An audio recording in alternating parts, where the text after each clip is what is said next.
Good evening, everybody who's here live with us, online or in person. Some first-timers, welcome.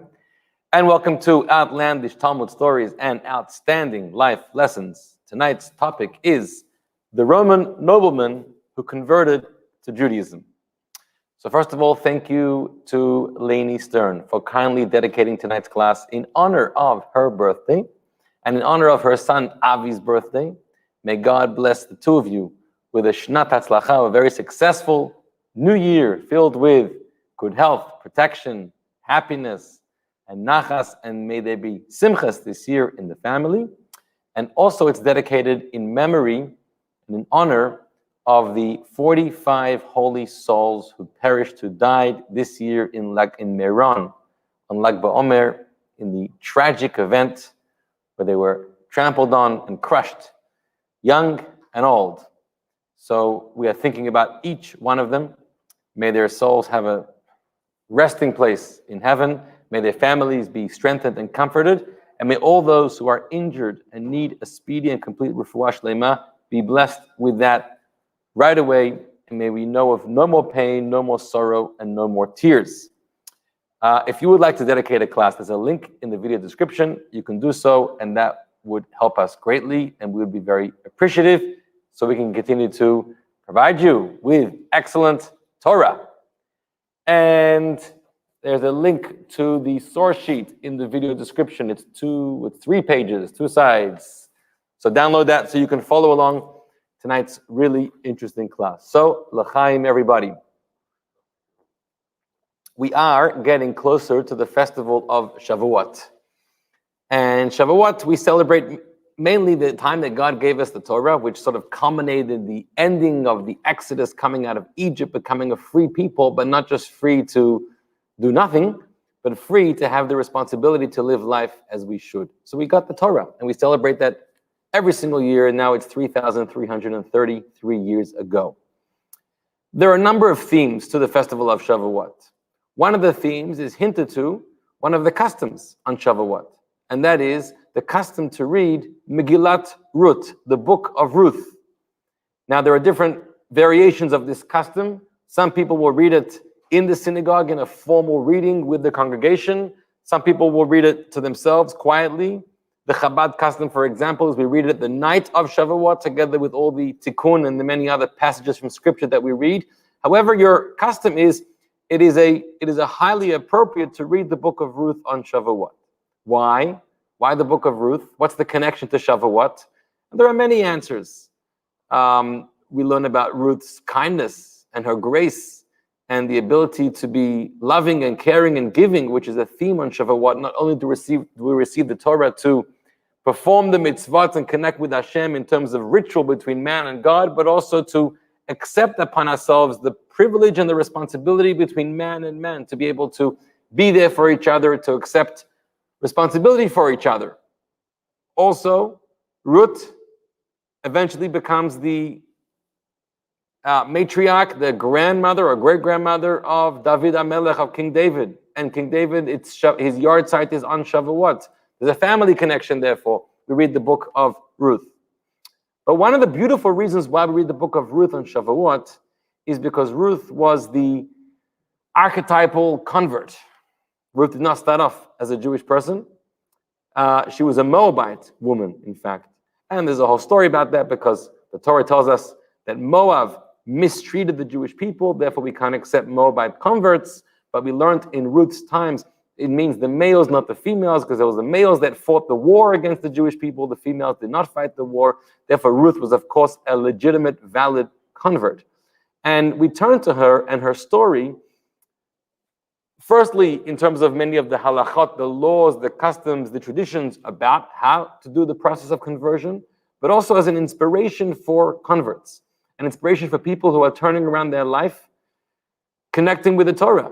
Whether it's an actual conversion because the person was born non-Jewish, or whether it's not really a conversion because the person was born Jewish, but there's always room to turn and re-strengthen our connection with the Torah. On Shavuot, which is just weeks after the Jews left Egypt, and were they Jewish? Yeah, they were Jewish, but they weren't Jewish, meaning the Jewish nation hadn't officially begun yet. They were just descendants of the monotheists of Abraham, Isaac, Jacob, and their wives. And it was like a tribe that believed in one God, but they didn't have a Jewish identity yet. At the foot of Mount Sinai, when God comes down the mountain and says, will you be my people? And we said, Naseh v'nishma, yes, we'll be your people, we accept the Torah. That begins the birth, the formal birth of the Jewish nation. So in a sense, that was the conversion of the entire Jewish people. Everyone converts to Judaism and to accepting upon themselves the yoke, the responsibility, and the privilege of the Torah at the foot of Mount Sinai. So, in the conversion process, there's all kinds of ceremonies. There's the mikveh, which is a very important part, and that is symbolized by the Jews having left Egypt and gone through the Red Sea. And so that's like a mikveh. It's sort of symbolically, even though really they didn't go through water, they went through dry land, right? God performed the miracle, He split the sea for them. But there's a symbolism there of going through into the mikveh. And then, of course, the sacrifices which were offered in the desert before the giving of the Torah. And then there's the ultimate stage, which is the sincere acceptance upon oneself of the life of Torah and joining the Jewish people and connecting with the Jewish faith. So Shavuot is a conversion celebration and festival for everybody. Whether you're born Jewish, there's always room to convert and to transform and to recommit and re-strengthen ourselves even more. Or if you're not born Jewish, there's of course the idea of conversion. So tonight, therefore, we're going to learn about not essentially conversion, although we'll touch upon that, but we're going to learn about one of the most famous converts in Jewish history. There have been many converts in Jewish history since the beginning of time. Like we said, the Jews all converted as a nation by the foot of Mount Sinai. But we believe, on the one hand, Judaism does not sort of encourage, or we don't proselytize conversion. That's not what we do, because that's based on the Jewish belief that the Torah believes and the Jews believe that you don't have to be Jewish in order to live your life's mission. If you're born Jewish, then that's God's way of telling you you're a Jew. Follow your script, follow your manual in the Torah, and that's your life's mission. If you're born non-Jewish, then that's God's way of telling you you're a non-Jew, you can be a righteous Gentile, and you also have parts of the Torah that are relevant to you, laws and traditions, and follow that path, and that's your path. There's no one path of truth. There could be a Jewish path and a non-Jewish path, which is defined by people who have Jewish souls or non-Jewish souls. That's in general. That being said, there is a concept of people who are born, perhaps in a non-Jewish family, but their souls might be Jewish souls. And for some reason, as their souls descended to this world from heaven, they got a little mixed up in their journey. And they ended up in families of non-Jewish families. So they were born non-Jews, but maybe if they later in life are seeking and turning towards Jewish faith, it might just be a sign that they have a Jewish soul. And therefore, of course, we have a process called conversion. And conversion is a complete transformation of a lifestyle, of your faith, of your practice, of your commitment to Torah, of your joining the Jewish people. And once we've gauged a sincere path and commitment, then there's a process called conversion, and then a person becomes Jewish, and they have their Jewish soul. And the Torah is complete, is filled with commands about loving the convert. The convert is a Jew, 100% Jewish, just like any other Jew. In fact, there's one command to love your fellow Jew. There are 36 commands to love your fellow convert. So, of course, a convert is part of the Jewish community like anybody else. And that's one of the lessons we learned from Ruth as well. And historically, we've had a lot of famous converts who have really contributed to Torah, contributed to the Jewish nation and the Jewish tradition, just like many other of our sages. And we've become enriched, in fact, by the converts. And whether it's the converts themselves, whether many of our great sages we know who descended from families of converts, such as Rabbi Akiva, we've learned about him, Rabbi Meir, we've learned about him, and many others, Shmaya, Avtalion, we've learned about these people before, and they've all contributed in a very rich way to the Jewish tradition. So we are very grateful to the converts, to those who have joined the Jewish nation later in life and brought their faith, the beauty of their commitment, and their enrichment to our faith and our Torah. On that note, tonight we're discussing, like I said, one of the most famous converts in Jewish history. And his name, if you don't know it, you should know it. He's not perhaps known enough, we have to make him more well known. His name was Onkelos.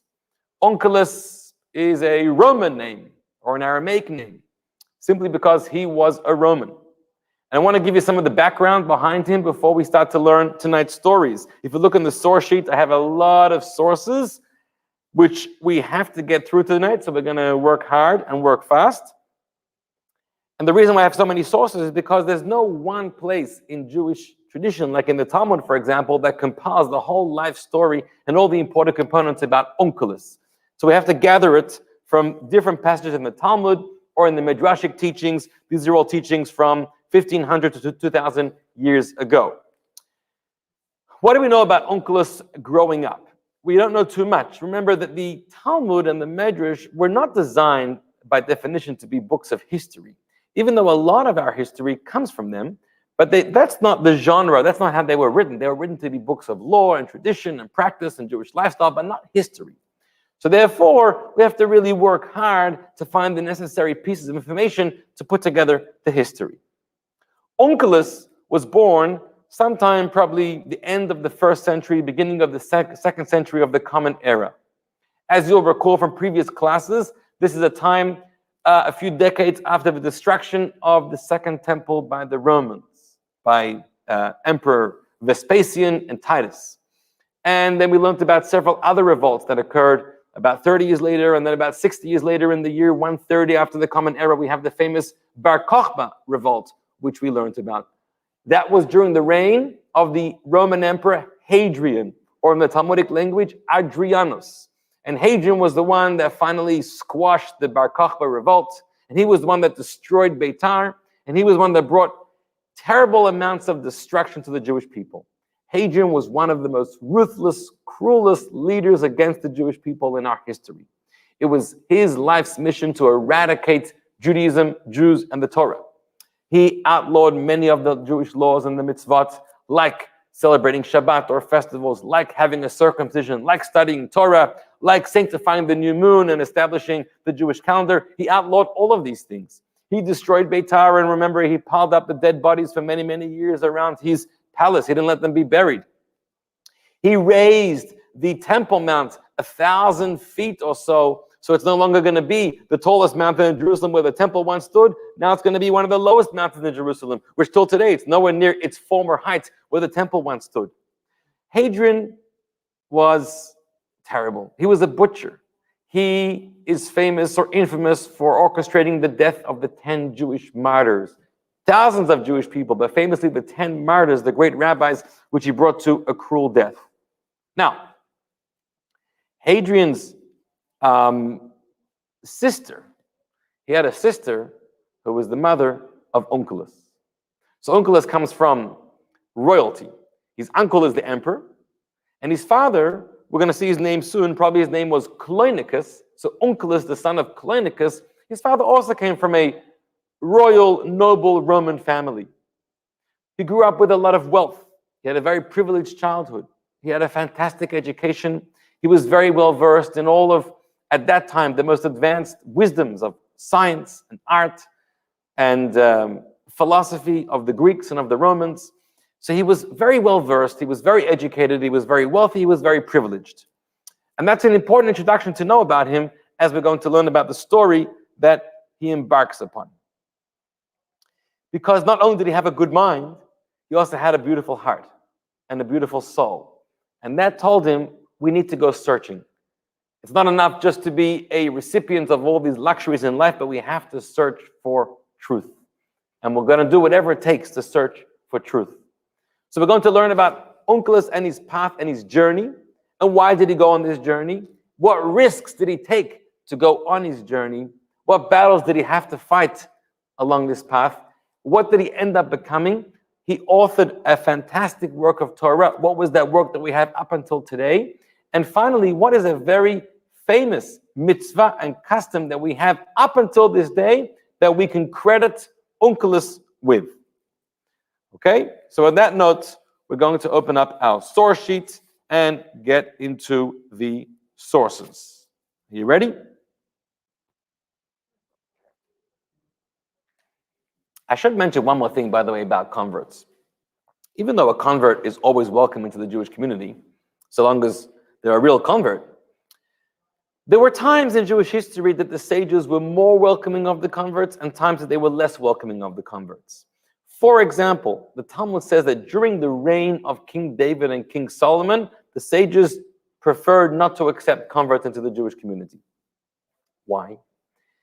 Because when somebody wants to convert and become Jewish, we need to know that they're absolutely sincere about the Jewish faith and committing to the Torah. And if there's any other agenda inspiring this change in their life, whether it's having a better life among the Jews, whether it's a spouse, whether it's who knows what, a job, then it's not really sincere. It's not for the right reason. So during very privileged times in Jewish history, and there were not many privileged times in Jewish history, let's be clear, for the last 3,000 years, most of our history has been in times of great difficulty and challenge and persecution outside of our host country, outside of Israel. But during privileged times, like during the times of King David, where he was the greatest warrior and general and king, or like during the times of King Solomon, who built one of the greatest Jewish sovereignties in history, and he built this first temple, and Israel and Jerusalem and the Jewish people were the envy of the world at the time.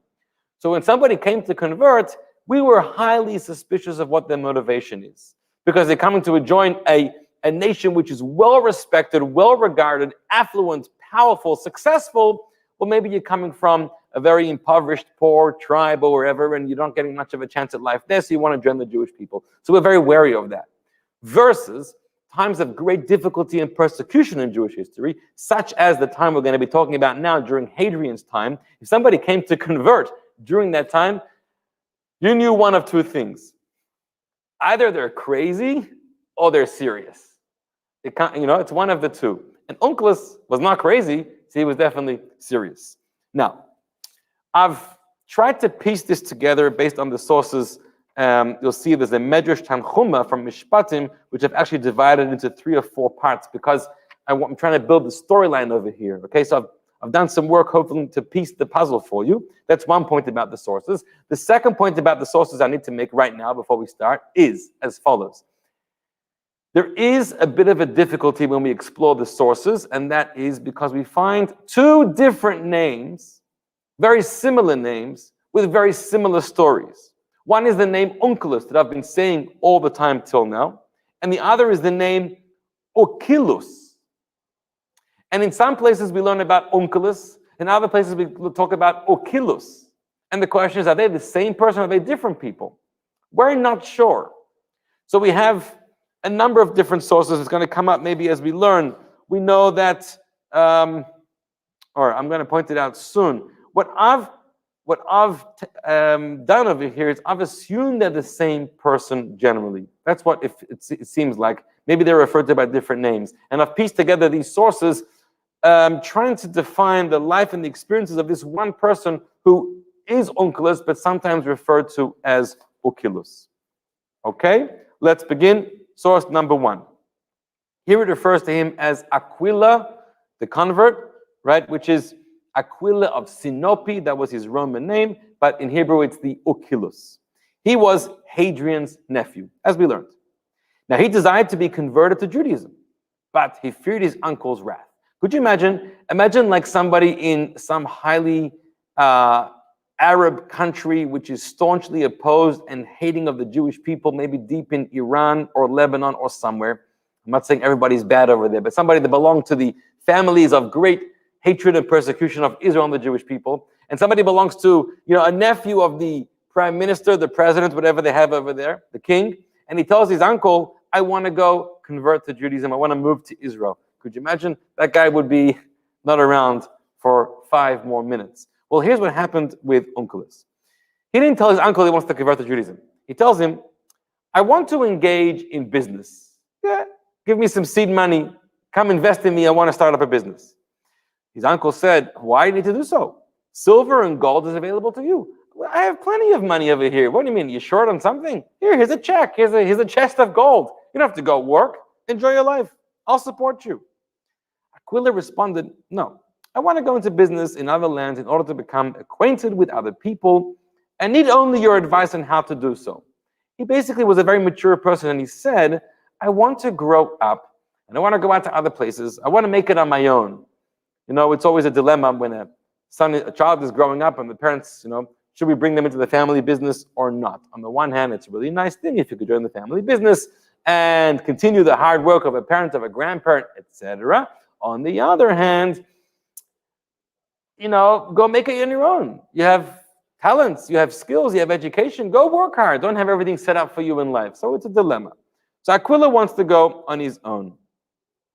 What's your advice? So Hadrian responds, here's my advice, a business tip. Whatever merchandise you trade in that you find low in price because it's ignored, deal in it, for it would ultimately rise in price and you will profit from it.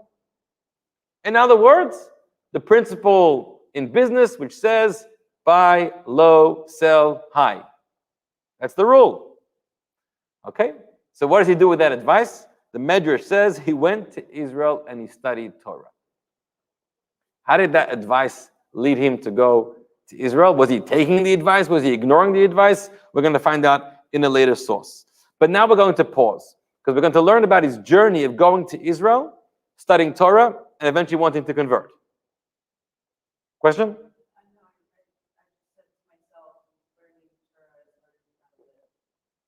Learning Torah is learning how to live, okay? And therefore, all right. What about his business plans? Everything is in there. That's true. Okay, let's move to source 2, Talmud Gittin, page 56, 57. This is a really crazy story. Uncle is the son of Clinicus, the son of Titus's sister. Okay, so here's already a bit of an issue. The Talmud says that he was the nephew of Titus. Titus was the Roman emperor during the times of the destruction of the temple, which is 50 years before what we assume him to be born. Hadrian was a couple of generations later of Roman emperors. So does it make any sense or not? So most people edit the Talmud here and say it's a mistake. It's not Titus, but it's Hadrian. I'll put that in there. He wanted to convert to Judaism. So what does he do? He says, I'm going to do an act of necromancy. I'm going to raise a few spirits from the dead. I want to ask them what's going on in heaven. He went and raised Titus from the grave through necromancy. And he said to him, who is most important in that world where you are now? Right now, here in this world, everyone could say the Jews are scum. But you're in heaven. You're in the world of truth. Tell us, who's really in charge, or not in charge, but who's really the most favored over there? Titus responds, it's the Jewish people. Now, this is Titus. Titus is the one that destroys the temple. Titus killed tens of thousands, hundreds of thousands of Jewish people. Titus tries to wage a war against God. He walked into the temple and he walked into the Holy of Holies and he slashed the parochet, he slashed the curtain and blood came out. He thought he's fighting a war against God. He thought he can kill God. Here's a whole story for himself. But now he's telling, in heaven I see it's the Jewish people. So Onkelos asked him, should I then attach myself and convert here in this world? Titus responded, no, their commandments are numerous and you're not going to be able to fulfill them. It's too much for you. It's the real deal, but it's too much. It's not going to make for a very easy, convenient, luxurious life. You can live a better life in this world. You know what you should do instead, he said? Go out and battle against them in this world. And then you will become chief.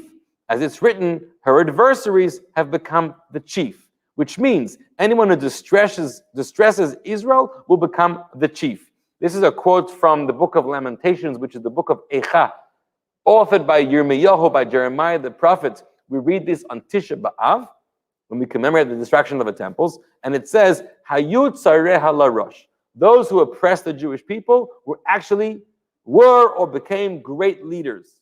Meaning as follows, we have an important tradition. Who brought destruction to the Jewish people historically? Egypt, Babylon, Rome, great empires. Why?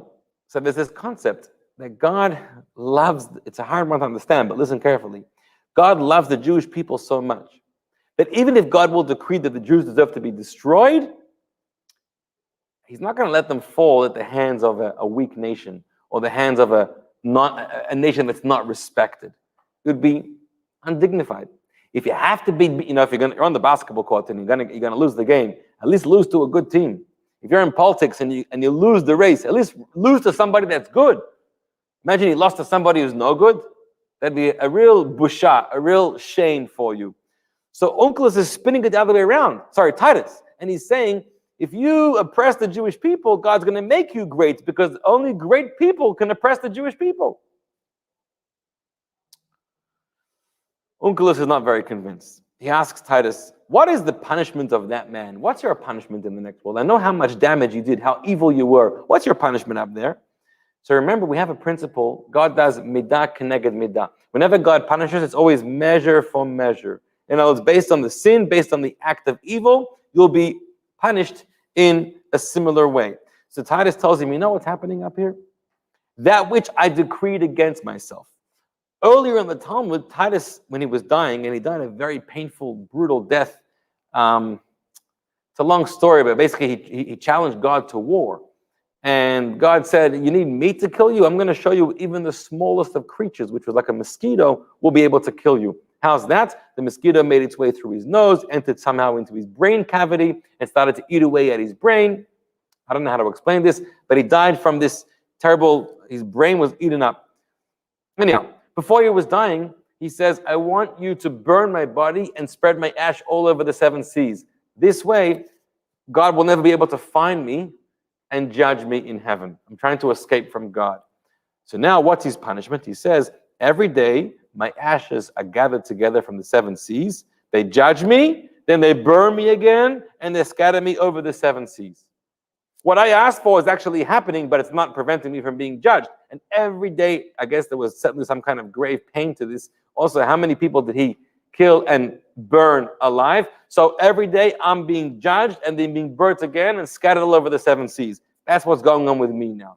So this is not very a compelling case for Titus for Onkelos to want to oppress the Jewish people. Even if this world you become great, but what happens to you in the world to come? Okay, next. Then Onkelos decides to go and raise Bilam from the grave. You remember Bilam in the Torah? Bilam is the prophet that tries to curse the Jewish people as he was hired by Balak, the king of Moab. He raises Bilam and he says to him, who is the most important in that world where you are? So Bilam Harasha, the wicked Bilam, answers the Jewish people. Here we see it, it's the Jewish people. Onkelos asked the question, should I attach myself to the Jewish people in this world? So Balaam says, no, don't even think about it. You shall not seek their peace or their welfare all the days. By the way, that's a quote or a misquote of the Torah. The Torah in Deuteronomy gives the command not to befriend Moab. Moab was the enemy. Moab did not allow the Jewish people to pass through their land to enter into Israel in a quicker way. Moab was where Balak was the king who hired Bilam to come and curse the Jewish people. When it didn't work, as God didn't put words of curse into his mouth, but he put words of blessing into his mouth, what's the next method that Bilam uses to try to destroy the Jewish people? He advises Balak, send all the pretty women, all the prostitutes of Moab, and go and send them to infiltrate the Jewish camp and seduce them, and then obviously wear down their spiritual fortitude, and then God's going to be angry with them. So that's another method, the way Bilam tries to destroy the Jewish people, and we're going to find out how he gets punished in accordance with that. So now, this verse was said about Moab. Never seek their peace or their welfare. But now Bilam, the prophet of Moab, turns to Onkelos and says, never seek out the peace of the Jewish people. Don't get connected with them. Okay. Onkelos asks him, and what is your punishment in heaven? What's happening to you there? So Bilam said, well, you should know, because it works measure for measure. Here in heaven, every day I'm being cooked in boiling semen. That's a punishment of that's pretty gross, right? Doesn't sound pretty. It's a punishment for him trying to bring the sin of licentious behavior to the Jewish people with the harlots of Moab. Well, he's being punished that way, being cooked in boiling semen every single day. By the way, there's another commentary, if you just want to get a little more gross, that says Bilam was a terrible person, a very depraved person. We know Bilam had his famous donkey, right, in the Torah, Bilam and his donkey. Apparently, Bilam every night used to sleep with his donkey. So, that too, he's being punished for. Finally, Onkelos goes to raise from the dead the spirit of, here it's interesting, In some versions of the Talmud, it says he raises the spirits of Poshea Yisrael, the sinner of Israel. Who is the sinner of Israel when we mention that name? So really, it's a euphemism. And there was, because of the censorship, the name was taken out. But it's really referring to Yeshu HaNotzri, which is Jesus the Nazarene, who's the sinner of Israel. Onkelos asked him, now that you're in the world to come, who's the most important people in the world? So he responds, the Jewish people, of course. So Onkelos says, should I attach myself? Should I convert and become one of them? So listen to what Yeshu, Jesus, answers. He says, the other way around, their welfare you shall seek, their misfortune you shall not seek. In other words, yes, become a part of them. And he quotes from Zechariah, from Zechariah, for anyone who touches them is regarded as if he were touching the apple of his eye. The Jewish people are the apple of the eye of God. And if you you mess with a person's eye and you mess with their vision, vision is everything. The eye is such an important organ. So we are the apple of God's eye. We're the vision, we're the bright spark of God here in this world. Don't mess with the Jewish people. You only suffer from it. Yes, you should become one of them. That's what Jesus answered. Onkelos asked him, and what's your punishment in the next world?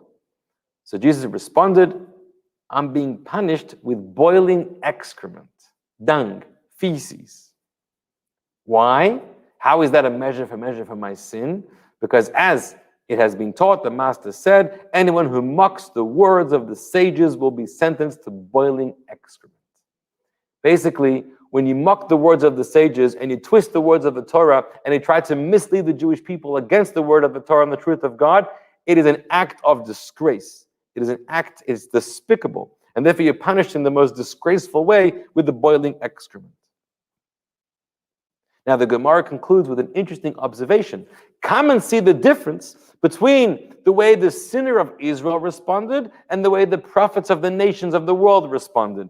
Because Bilam, who was the prophet, a non-Jewish prophet, and Titus, who was not a prophet but was a Roman wicked emperor, they all tell Onkelos, don't connect with the Jewish people, even though you're going to suffer in the world to come. And Yeshu, Jesus, responded, absolutely. In other words, he was Jewish. So he went off course. He did things wrong, but he was Jewish at his heart. And so in the world of truth, he responded, yes, he should connect.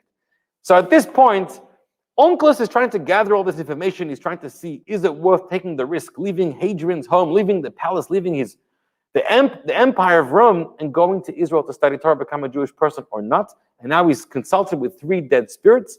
And even those who would have advised him against it, based on the punishment that they're receiving, probably Onkelos realizes this is something worth doing. So he goes to Israel.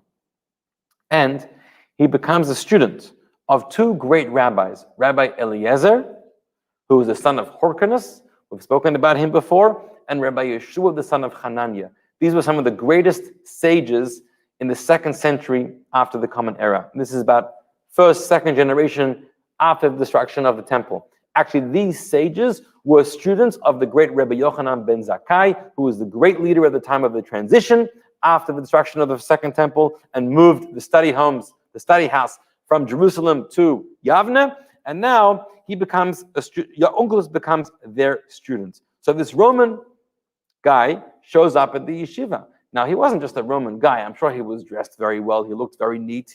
He came from royalty. So he came, and they were curious, and they started to teach him Torah. So much so, and he threw himself into it. When he does something, he does it wholeheartedly. So he's ready to go for the leap. He's committing himself. So much so, the Medrash comments in source number 3.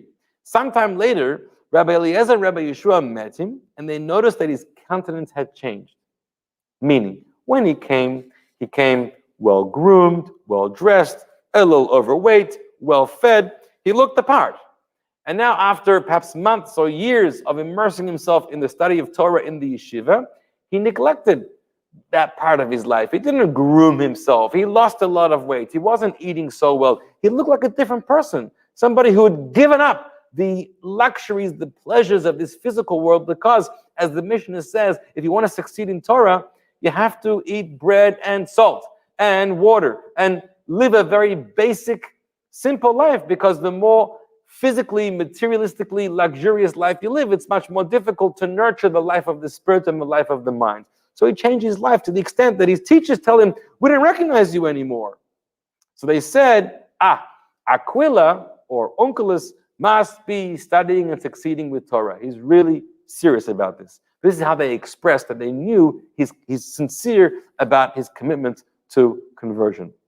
When he drew near to them, he asked them numerous questions, which they answered. So we see that he's creating and developing a very deep and close connection with his teachers, and he is really set on his path. Okay, now, at this point in the story, eventually Onkelos converted. He's now a Jewish person living in Israel. By the way, interesting, he doesn't change his name. He stays Onkelos, which is a Roman name.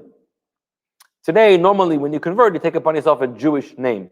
But the truth is, many Jewish people, even then, also had Roman names or Babylonian names. Remember, the Jews had spent 70 years in Babylon after the destruction of the first temple. We find many sages who did not have particularly Jewish names, but very sort of Babylonian names. So Onkelos remains Onkelos. Now, his uncle, Emperor Hadrian, hears about what happened to his nephew. So he's really, this is a shame to the family. I mean, this guy needs to be killed. This is bringing down the whole reputation of who we are. We're waging a war against the Jewish people. And the nephew goes and converts, like you have sometimes some of these Hamas people, you know, that they convert or they become Israelis or convert to Judaism. And these people, their lives are in danger. And Israel protects them, or some of them have come here to America. So now we're going to learn source number 4 about how Hadrian attempts to get his nephew Onkelos to come back to Rome.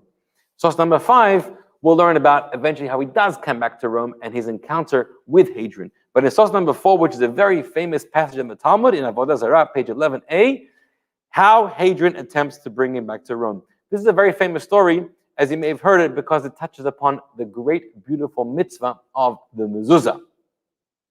So we're going to cover another topic tonight of mezuzah very briefly. Let's get into the story. Onkelos, son of Cleinimus, converted to Judaism. Now, by the way, again, we have something interesting. I'm pointing out a lot of fun, interesting things. In source number 2, he was Onkelos, the son of Cloinicus. In source number 4, he's referred to Onkelos, son of Cloinimus. So we're not sure the name of his father. He converted. So the Roman Emperor Hadrian sent a troop of Roman soldiers after him to seize him and bring him back to the emperor. He sends soldiers to Israel. Onkelos drew them toward him with verses that he cited and learned with them, and they converted. So one day, this whole platoon of soldiers knocks at his door, and the Emperor Hadrian has requested to bring you back to Rome. So Onkelos says, okay, fine, come inside. Here's a glass of coffee. Let's talk. Let me pack up my things. And whilst they're talking, he starts to use the beautiful verses of Torah and the teachings of Scripture and Torah, and he starts to engage in a very soulful, meaningful conversation with them. The things that he's saying they've never heard before, and so they're so curious about it, and they're so delighted by these teachings that they say, you know what?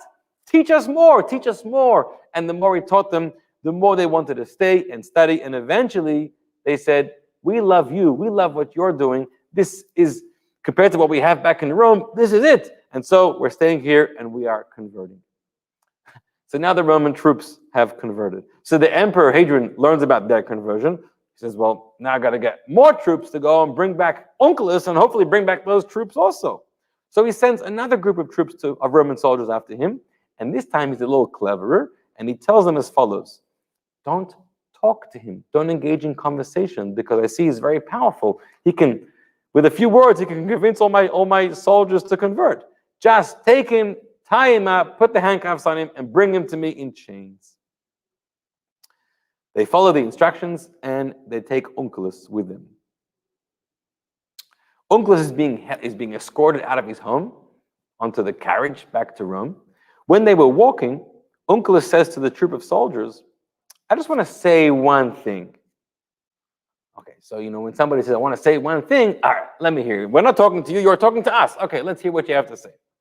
So Onkelos says, Nifiora, when a minor official, this is how the hierarchy works in the army or in the government. A minor official holds the torch before Apifiora, a higher official. And the Apifiora holds the torch for Dukasa, the Duke. And the Duke holds the torch for the governor. And the governor for the Koma, for the ruler. Who does the ruler hold the torch for?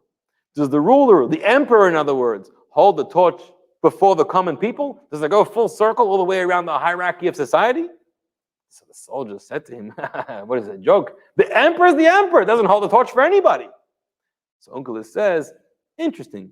In my religion, the emperor, the ruler, the Holy One, blessed be he actually holds a torch before the common folk, before all the Jewish people. How do we know this? In the Torah, it says when the Jews were camping in the desert, how did they know where to go? Which direction? They didn't have a GPS or a compass. So during the daytime, it was the clouds of glory. And during nighttime, it was God led them with a pillar of a cloud by day, and by night, it was a pillar of fire. God held the fire to lead the Jewish people. This is what he tells them. And here they're listening to this. Our emperor wants everyone to serve him, but he serves nobody. Your emperor, your God, wants to serve you. What happened? They all say, actually, we're staying with you. And they all converted. So now we have platoon number 2 of soldiers converted. The emperor is getting really fed up over here. This time, the emperor sends a 3rd troop of soldiers after Onkelos to bring him back. And he tells them this time, don't engage in any conversation at all. Even if he wants to offer a word, a statement to tell you, do not listen. Gag him, tie his mouth, don't let him talk. He's such a powerful person. So they follow the instructions. They tie him up, they gag his mouth, they tie him hands and feet, and they carry him out of the home. As they're walking out of the home, Onkelos stretches out his hand to touch the mezuzah on the wall. Now, by the way, it doesn't say that he kissed the mezuzah, he touched the mezuzah. In fact, nowhere is there really a source you have to kiss a mezuzah. You touch it, you acknowledge it, you meditate. Some people recite a certain verse. It's a strengthening of faith. It's a reminder of faith. Kissing is a custom that came much later. This, by the way, came up about a year ago when COVID hit, and some of the first things we heard about was no longer should you be kissing any mezuzah because of the danger of the spread of the virus. Some people right away got all alarmed. How could you not kiss a mezuzah? So I told them, and the answer is, you don't have to kiss a mezuzah. No, it doesn't say that anywhere. You have to acknowledge a mezuzah when you walk into the home, out of the home, into a building. It's telling you a message. It's a meditation. God is with you. When you're out there, God is with you. Coming into your home, have hope, have faith, have courage, have strength, whatever the message is. So Onkelos did it by touching it. Now, when he reached out his hand and he touched the mezuzah, so obviously this raised the curiosity of the soldiers. So he placed his hand upon it, and I guess he managed to tell the soldiers, what is this? What am I doing over here? Now they're very curious. See what they tell him? You tell us. Let's talk. We need to hear what's going on over here. And that was their mistake, of course. So Onkelos explains, right? What's the reason for mezuzah? There's a lot of reasons for mezuzah. I mean, essentially, the Torah says, put a mezuzah on your doorpost, and that's it. It may even be like a chok, like a statue without a reason. You have scriptures hanging on your wall. But Onkelos gave a very famous reason. He said, the standard practice throughout the world is that a king of flesh and blood sits inside the palace. The servants stand guard, protecting him from the outside. However, with regards to the Holy One, blessed be he, with regards to God, his servants, his people, the Jewish people, they sit inside their homes, in the comforts of their homes. And it's the God, it's the emperor, it's the ruler which stands on the outside, guarding them. As it says, Hashem yishmar tzeitcha uve'echa me'atav ad olam. God will guard your going out and your coming in. God is always watching over you. And that's the point of the mezuzah. As you know, there's a famous, beautiful letter Shin on the mezuzah. And the Shin stands for one of the names of God. You know which name of God that is? It's the name of Shin Daled Yud, Shakai, one of the 7 holy names of God which you're not allowed to erase. And that name can stand for 3 Jewish words, Shomer Daltot Yisrael, which stands for the guardian of the doorways of the Jewish people. Just like it started off in Egypt. When God said, put the blood on your doorpost and that will protect you. I'm going to jump over your home to kill the firstborn Egyptians, but not the Jews. So symbolically, we have now the mezuzah on the doorpost.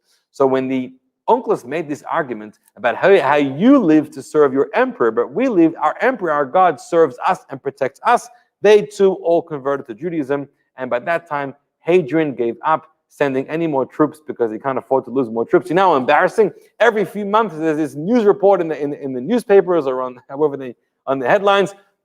Another platoon of soldiers, the best men in the army of Hadrian, have moved to Israel, have converted to the Jewish faith, all because of Onkelos. This whole story, Hadrian, they have to kill the story right away. I mean, it wasn't right away anymore. It was too late. It was a shameful story to his presidency, to his term. It really was not good for his poll numbers. So that's it. He just gives up on Onkelos and the soldiers, and I'm not sending any more to Onkelos. Now, what happened in the end?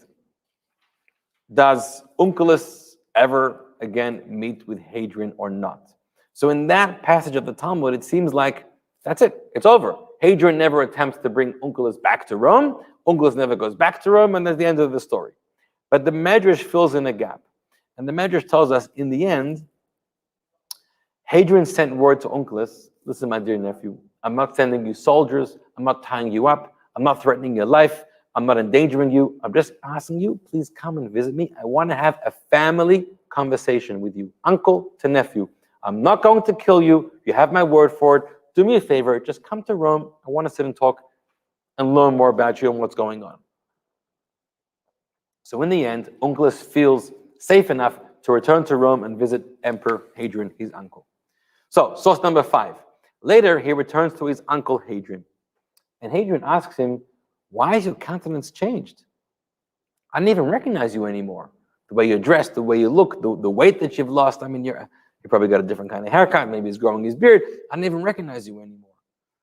So he thinks, I'm inclined to think that your business was not as successful as you thought it might be. Or some person has oppressed you. Are you okay? Do you need some money? I mean, what's wrong with you? Look at you. You look disheveled. He says, no. You're my relative. No man would dare oppress me. I'm protected by being in your family. But why is your countenance changed? So Onkelos responded, because I've become Jewish. I've studied Torah. I'm a new person. I'm not a Roman anymore. I'm Jewish. And, in fact, and this is where he sort of wants in Yiddish we say, he stecht. You ever heard of the word stech? So stech in Yiddish means like to stab. When you give something, you throw something, what we say, below the belt. So he stabs him and he says, I've also been circumcised.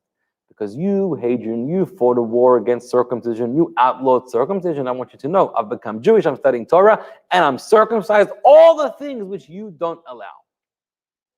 Who advised you to do that? Why did you become Jewish? What happened to you? Did you get something wrong in your childhood? You have trauma from your parents, from your uncle? What caused you to do this? He says, my dear uncle, you did. You convinced me to become Jewish. How did I do that? Asks Hadrian. That's absurd. He says, when I told you that I was looking into opening up a business and I asked you for a tip, you told me, buy low, sell high, right? Whatever merchandise is you find low that is worthless and lying on the ground because it's ignored, do business in it for it will rise in value, right? Today we're looking for all the metzias, all the things. Everyone's trying to get into the cryptocurrencies and all the other markets of the world, thinking and maybe it's low enough now, it's going to be really high. That's how we're going to make money. So I took your advice literally. I traveled among all the nations of the world, and I have found no nation so low and so cast down like the Jewish people, like Israel. And I know that it's destined to rise, as the prophet Isaiah has taught. Listen to the prophecy. Thus says the Lord, the Redeemer of Israel, His Holy One, to him who is despised of men, to him who is abhorred of nations, to a servant of rulers. The Jewish people are abhorred. They're servants right now.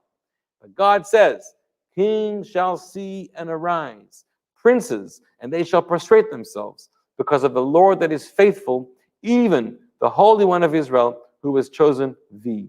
In other words, all these great nations, the Egyptians, the Babylonians, the Romans, the Persians, the Greeks, and everyone else who stood on their mighty horses, and they were the superpowers of the world, and they managed to persecute, to kill, and to exile the Jewish people.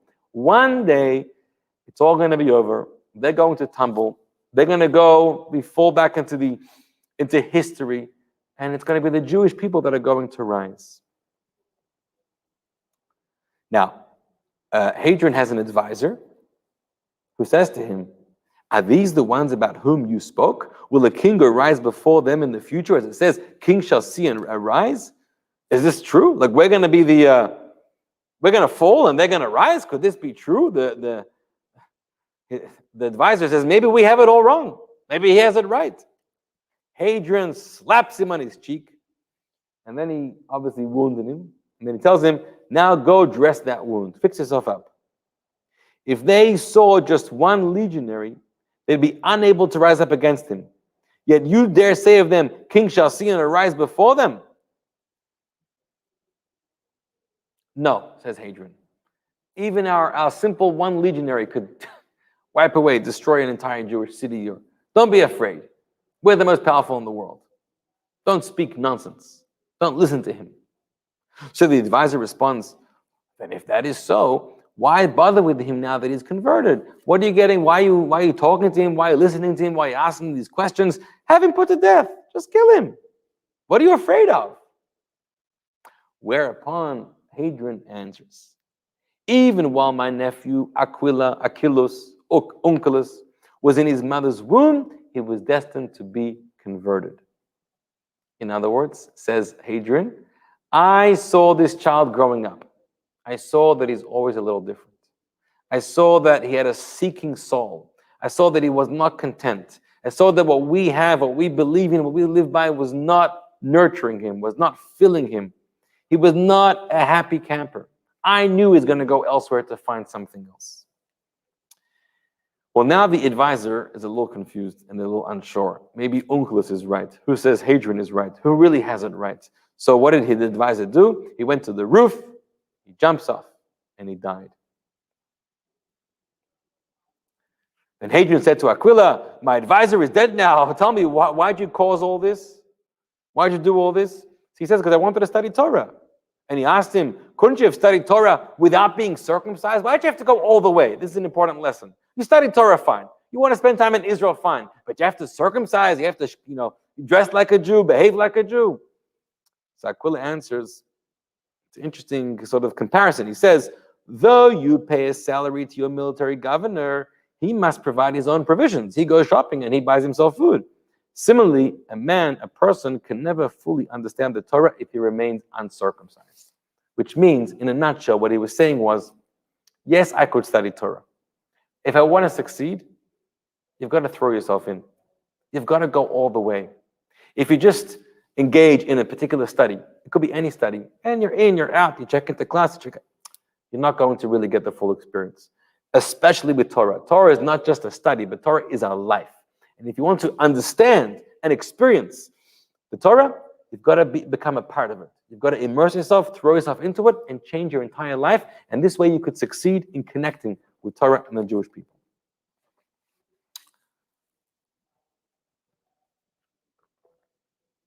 So that concludes the story of Onkelos. And Hadrian does not kill him, and Onkelos returns back to Israel to live the rest of his days. It could be, by the way, he lived a little bit in Israel, and he also lived a little bit in Babylon. In Bavel, there were large Jewish communities, 500 years old, since the times of the destruction of the first temple. And there were many great yeshivot, and many of the great Talmudic sages lived there also. He lived, it seems, in both places. Now, what I want to end off with, one final important idea about Onkelos, is his accomplishment. And he had many, of course. And look at the risks that he took, which is something that we could learn from, and I want to take a lesson from that. But before that, Onkelos wrote a very famous work, a very famous Torah commentary. You know what it's called? It's called Targum Onkelos, which means the translation of Onkelos. What happened? Onkelos sees, now he's a very gifted mind, and he's succeeding in his Torah study, but he sees many Jewish people going back 500 years since the Jews were exiled from Israel and spending time in Babylon. And in Babylon, they were there for about 3 generations, 70 years. Many Jewish people lost basic knowledge of the Jewish language, of the original Hebrew, the Hebrew of the Torah. And therefore, they couldn't really understand or study Torah properly. If you're raised 3 generations in Babylon, for sure the children, the grandchildren who are playing around with their friends and going to the local school and going shopping in the local malls, they're speaking Aramaic. You can't, people who came here from Europe after the war, perhaps, they tried to speak Yiddish to the children. At some point now, not a lot of communities are speaking Yiddish anymore. You lose the language. So many Jews forgot the original Hebrew. And without language, you can't access the Torah. So Onkelos decides he's going to write a translation commentary on the Torah. And it's going to be translated into Aramaic. Now, by the way, I'm not going to read this source inside, but in source number 6, the Torah says, the Talmud says, Onkelos created the Aramaic translation of the Torah based on the teachings of his teachers. The Gemara asks, Onkelos made the Aramaic translation. We know from 400-500 years earlier that when the Jews returned from Babylon to go to Israel to rebuild the second temple with Ezra, with Nehemiah, it says Nehemiah was jump-starting the Jewish nation, rebuilding it from scratch in Israel, and he started to teach the Torah, and he also taught it with its Aramaic translation. So that means there was one 500 years earlier. So the Gemara answers, it got lost, it got forgotten, and Onkelos revived it. Now, by the way, he probably didn't just revive it. I think he wrote something original of his own. But the point was that the translation got lost, and he brought a translation back. Now, you should know a word about translations. Translations are not new to Torah. We didn't just create translations out of a need because the language is being forgotten. Originally, translations were much more than that. The Torah says that Moshe Rabbeinu, before he passed away, he translated the Torah into 70 languages. Now, the purpose of that was not for the Jewish people of his time. They were all very proficient in the Hebrew language. They just received the Torah from God. The point of that was that the Torah should be accessible to all nations of the world. And it's from that point that we understand that it's important that Torah, both in language and in dissemination, everybody who wants to access it should be able to access it. How much more so the Jewish people, if they've forgotten their own language, they should be able to access it. Now, what happened to those 70 languages, 70 translations that Moses translated? I don't know. Maybe they went missing. So they had to rewrite translations throughout history. Well, Onkelos wrote a translation in Aramaic. By the way, there have been several translations in Aramaic, but Onkelos wrote a very famous one. And I want to tell you a little bit about his translation. The famous Gaon, his name is Rabbi Sar Shalom Gaon of the 12th century, wrote as follows. There's many translations of the Torah, but this translation of Onkelos is holier than the others. In fact, it's called a Sefer Kodesh, it's called a holy book. The others are not necessarily considered sacred works. And in fact, he quotes, he said, we've received a tradition from our teachers that God had this special affiliation, this special love for Onkelos' translation of the Torah. Now, this translation made by Onkelos became so famous that today your classic Chumash Bible that you pick up probably has the translation there on the side. Today, most people who are speaking more modern languages like English or modern Hebrew or Spanish or whatever, or Chinese, Onkelos is not going to be very helpful for you, but it is helpful if you can access some of the Aramaic, especially if you're a student of Talmud, because Onkelos, in his translation, it does some really interesting things. It's mainly a translation, but it's a little bit of commentary. And I want to point out maybe just a couple things that he does unique in his translation. Being a convert, and having originally belonged to the Roman family, Roman Empire, and therefore the Roman ways of paganism and idolatry in the early days before Christianity, Onkelos was very sensitive to any possible interpretation of the Torah that can lead to a heretical belief. He was particularly concerned about the anthropomorphical interpretation of Torah. When Torah speaks words like, and God said, and God did, and God got angry. You have to be very careful when you use these words, because God is not a person that can speak. God is not, we don't believe in the human God. So we have to obviously translate these and understand them in a much more esoteric way. But there's a number of times where Onkelos is so careful about this that in his translation, he changes words of the Torah just so nobody should have the wrong understanding. And I want to give you some examples. Remember in the book of Bereshit at the beginning, where God tells Adam and Chava, you're not allowed to eat from the tree of knowledge of good and bad, because if you will eat from this tree, v'yitem kelokim, and you will be like God, and you will know good and bad. What does that mean? You will be like God. So we have an interpretation for that. But when Onkelos saw those words, he got nervous. Torah is going to suggest that human can become like God.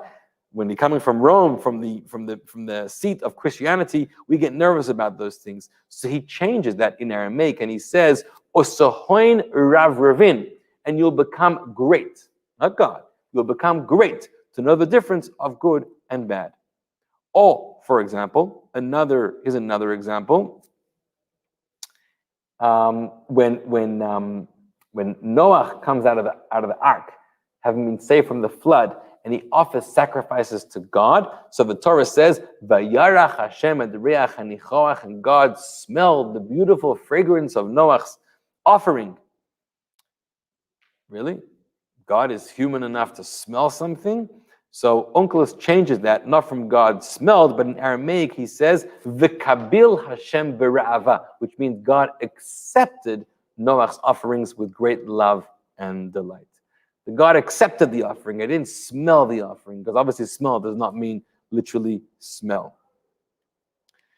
I'll give you one more example, because we're running short on time. When you know the story with Isaac and Esav, Yaakov and Esav. Yaakov steals the blessings. Isaac wants to bless the son Esav, and Yaakov steals the blessings. So when Esav comes to get his blessings, Isaac tells his son Esav, "Ba achicha bermirma." Your brother came with trickery. He fooled you. He lied to you. Now, we don't want to understand that Jacob lies or is trickeries, right? So Onkelos is careful in the translation, and he says, not b'mirma, with trickery, but rather he says that your brother came b'chokhma, with wisdom. There's a fine line between being wise and being deceiving and tricking. And this is more about being wise and not about being deceitful. So this is Onkelos. His translation is used till today. In fact, when you study classic commentaries of the Torah, like Rashi or Ramban or others, very often they'll refer you to Onkelos and say, look how he translated. That's the best way to understand this verse. And I want to tell you one last thing. There is a very important Jewish law, unfortunately not known about enough, too well, but it's a law in the Shulchan Aruch, in the Jewish code. It happens to be in chapter 285 of the laws of Shabbat. Why am I telling you the chapter number? Because in Hebrew, 285 is Reish Pei Hey. And Reish Pei Hey, besides being chapter 285, but the word Rafa can mean weak. And this law has become weak among many Jewish people, which is there's a hint over there. What does the law say? The law says every single week you have to review the Torah portion. When you come to synagogue on Shabbat, or Shabbat comes and you're ready to read the Torah portion, you have to have been studying that portion the whole week. You have to know the Torah portion. How do you prepare and study the Torah portion? So there's a recipe for this. And the recipe is Shnayim Mikra ve'echad Targum. You read the verse twice, and you read Onkelos' translation once. That's the formula. Meaning, you've studied the original verse twice, so you know it. You've studied the translation, the commentary, you know it even better. Today, you can also learn other commentaries. You should learn other commentaries, Rashi or others. But there's a law that says we should be studying the translation of Onkelos every single week, with our preparation for studying Torah, the weekly Torah portion. So that's the great gift that we have from Onkelos today, a wonderful work that's still around. We're supposed to study it every week. We should be inspired by Onkelos. Onkelos, who at the most dangerous of times to identify with the Jewish people, says, I'm a searcher of truth. And all this great lifestyle of the superpower of Rome at the time, I know it's not real. I know it's not going to last. I want to connect with that which is real. Just like in business, which was his business thinking. How do you find the product that's a real product? Even if no one knows about it right now, but you invest in it because one day it's going to go big. So Onkelos sees that among the Jewish people, and he risks his life. And he says, I need to live by truth, or my life is not worth living. As the famous expression goes, if you have nothing to die for, you have nothing to live for. And so I want to connect with the Jewish God and with the Torah and become part of the Jewish people. And he succeeded, and he was true to it, and he was sincere and committed. So as we think about him in our preparation for Shavuot in a couple of weeks, think about how in our lives, whether you're Jewish, whether you're not Jewish, whatever path you're on, how do you learn to throw yourself in, to immerse yourself, to commit yourself, even at the expense of some of life's luxuries, conveniences, popularities? It's not a popularity contest. It's a truth contest. It's not even a truth contest. It's a contest between you and yourself, not you and somebody else. To strengthen our commitment to Torah, to the mission we were given here in this world. When we do that, we will be a shining light to the rest of the people, so the world can be filled with peace and truth and happiness. So thank you everybody for joining us. Have a wonderful evening and good luck, and God bless you.